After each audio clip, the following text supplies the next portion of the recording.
Greetings comic lovers and welcome back to Casually Comics, the channel where we chat all things comics, from reviews of comics new and old, to history, to anecdotes, to really wherever our whims take us. Green Lantern. That's right, we're whimming over here again, but this time with Guy Gardner. Now some of you may know Guy as the rude dude with tude, who depending upon the era is having it go too far. There's having a problem with authority and mooning Batman against the Watchtower window, and then there's taking your date to a porno theater without telling her that that's where you're going.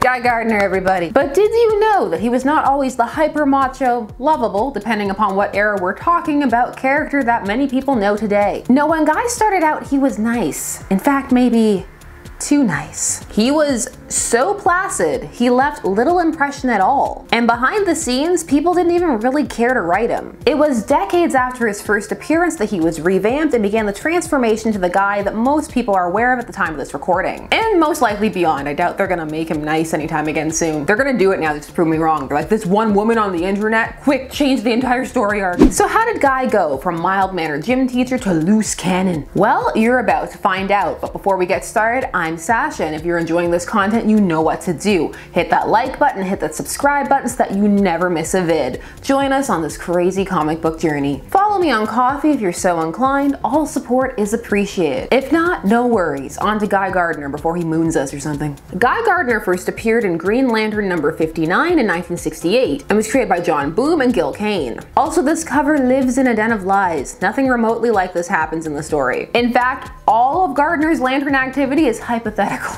What we do learn in this tale are some important facts about the Green Lantern mythos as it slowly expands. 1. Abin Sur's ring found two potential successors, Hal Jordan and Guy Gardner. And the only reason that Hal got the ring is because he was physically closer to Abin Sur. You know, you gotta hedge your bets when you're dying. Like, how much dramatic energy do you really have in you? We also learn that Guy was a mild-mannered gym teacher, and him being a teacher was his strongest personality trait. Other than that, he was just nice. His profession became a trait because he had like nothing else going on. Hal met him at the end of the issue and didn't tell him any Lantern stuff, which is like, yay, we're friends and I have a backup here on Earth. And then, well, for the most part, crickets. In fact, John Stewart becomes another Green Lantern in the interim. For a time, he was the Green Lantern. That time is very interesting because he's the Green Lantern, but they're still trying to keep Hal in the story, so it's just like John Stewart doing stuff, and it's Hal Jordan wishing he was doing stuff, but mostly lamenting his personal life. They have Guy out of the way for this by having him taken out by a school bus while he's trying to save some kids, and the doctor conveniently says he'll be out for at least 6 months. His first time as a Green Lantern comes in Green Lantern number 116 in 1979, where he also seemingly disintegrated and died by issue's end, so he was Green Lantern for 1 day. And this appearance, he's just still generic Guy, just kind of like, golly gee, wanna help. I just learned I was a Green Lantern today, and aw shucks, I'm fine with it. There's nothing wrong with him, but there's no reason to choose him over Hal or John. Especially as at the time, the Green Lantern comic was the team-up comic of Green Lantern and Green Arrow, so Hal and Ollie is a kind of dynamic duo, going across the country, lots of times with Ollie yelling at Hal. In this issue 116 though, we do get the famous panel that talks about how hot Ollie's chili is. So after being disintegrated, it's a little bit until we see Guy again. We see him again in issues 122, 123, and 124, again in 1979, with 124 being in 1980 and the most significant issue being 123. We start off with Hal about to marry Guy's girlfriend. Because why not? You do you, Hal. I'd rather be remembered for the planes I flew, not for marrying one of my teammates' girlfriends, or any of the Aricia stuff. But honestly, that was the writer. We need to talk about that. Issue 123 is also the issue where him and Ollie break up, and then it becomes a solo Green Lantern book again. This is because Ollie gets super salty that Hal doesn't want to take him on a mission to Quard, you know, in space, and also in the antimatter universe. It's in the antimatter universe that Hal encounters Guy again, but he is now a puppet to Sinestro. The ensuing battle between the two results in Guy getting brain damaged. He is then left in a catatonic state, which people will keep referring to as a coma. It's not the same thing, really. And so Hal does not marry Guy's girlfriend as she returns to him to nurse him. And well, that was that for a while. That was until Steve Englehart and Joe Stanton, who decided that the character had potential, just not as he was. Steve Englehart did the Aricia thing. They felt that something needed to change in his personality to make him interesting. That's not me throwing shade. They were gonna say some meaner things about Guy. They decided to turn Guy into a hyper-macho, jingoistic parody of the red-blooded American male. Though it definitely varied as he went on as to how seriously people took this aspect of the character, like parody or that's just how he was. On changing Guy's character, Englehart had this to say. Quote time. It's a long one, strap in. When I took over Green Lantern, John Stewart was the Green Lantern, but everybody expected Hal Jordan to come back and relegate John to backup duty once again.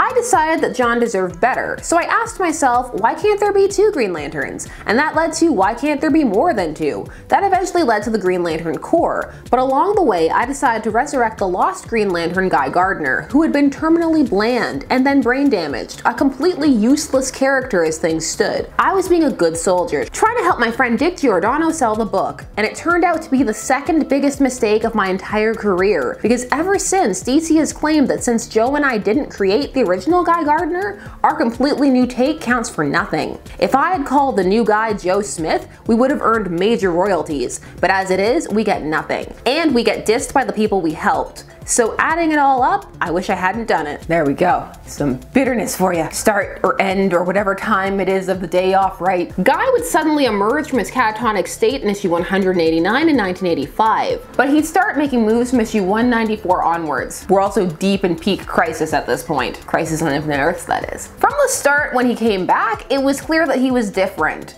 He was calling people names. He was really into the power that the ring gave him. He didn't think things through anymore. It just went off half-cocked with plans that oftentimes contradicted what people wanted him to do. He now had a problem with authority. These personality changes were attributed to the brain damage. I mean, he had suffered a brain injury and it was a way to explain everything without having to really retcon anything. His backstory, however, has changed and been expanded upon greatly over the years. It now contains an abusive childhood. And so his backstory is now one that actually flows pretty well through all the reboots and retcons. It's kind of a, is it abuse or is it a brain injury? You decide, or well, we'll tell you, but then you can think about it. There was a plot where a head injury caused him to revert back to his nice guy persona, and it was during this time that the superheroine Ice fell for him. She believed that she had seen the true guy, but of course he reverted back to the now well-known and more popular personality, and their relationship suffered. People really liked this revamped version of Guy. He even got his own solo series for a bit. Issue 1 has the tagline, "Now he's tougher than ever." Guy's red-blooded male persona would eventually be tempered with other traits as time went on. He would go through character development and softer sides would be shown. This was because it was felt that if he was just always a jerk, it was really flat, not interesting, and it would get boring very, very quickly. That's not a character. Funnily enough, a big push was made for this on his Warrior series. I say funnily because there are mixed feelings on that series. He was part alien for a bit. A lot happened in the Warrior series. Guy tends to straddle the line now. He's a jerk with a heart